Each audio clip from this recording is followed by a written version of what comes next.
با آنکه آغاز سال تحصیل و تجلیل از عید قربان در یک روز در تاجیکستان اعلان شده است، هزارها آموزگار و خواننده و دانشجو صبح بروقت 1 سپتامبر به طرف مکتب شتافتند تا در روز اولی درس اشتراک کنند.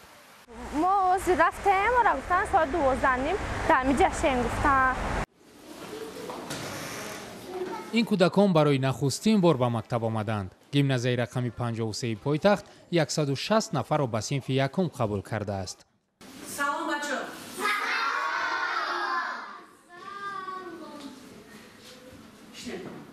زنگ اولی این کودکان به برگزاری چاره‌بینی مخصوص آرام و با تماشای سخنرانی 2 روز قبل رئیس جمهوری تاجیکستان در اکادمی وزارت امور داخلی شروع شده است، ولی توجه این کودکان را دیگر چیز جلب کرده است.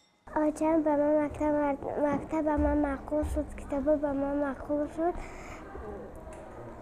صنفا به من معقول شد، درس میخونن، شعر میخونن، رسم میکشن، مینویسن. بر اساس قانون‌های تاجیکستان روز تجلیل عید قربان روز استراحتی غیرکاری است، ولی مقامات گفتند وزارت معارف بر اساس صلاحیت خود امروز را روز آغاز تحصیل اعلان نموده است و معلمان و خواننده‌ها و دانش آموزان موظفند رعایت کنند. همین طور به فرق از سالهای پیش امسال رهبریت مکتب و دانشگاه‌ها اشتراک خوانندگان و دانشجویان را جدی نظارت می‌کنند.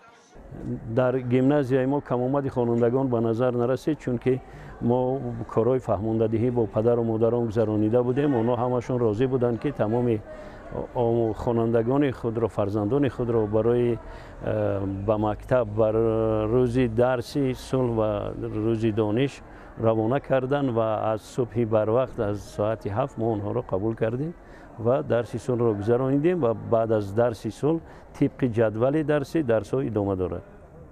بچه فردا استراحت میکنن و روز سوم یکشنبه است استراحت میکنن، روز دوشنبه طبق مقررات درس ها رفتن میگیرد. هرچند نظارت خوانندگان برای اشتراک در درس ها جدی است، اما آنها میگویند فرصت مییابند تا در روز عید قربان آنها هم عیدگردک کنند. تو وقتی مکتب رویم ما هم عید میکنیم. بعد جبه مکتب. اگر مکتب نرویم استراحت میکنم.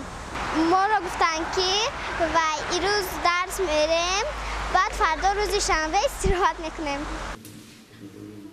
با آنکه جلب خوانندگان و دانشجویان به مکتب و دانشگاه فضای عید قربان را در تاجیکستان کاسته کرده است، ولی واقعیت این است که در این روز نورسان به خواندن درس میلی کم دارند و باطناً میخواهند آنها هم عید قربان را تجلیل کنند.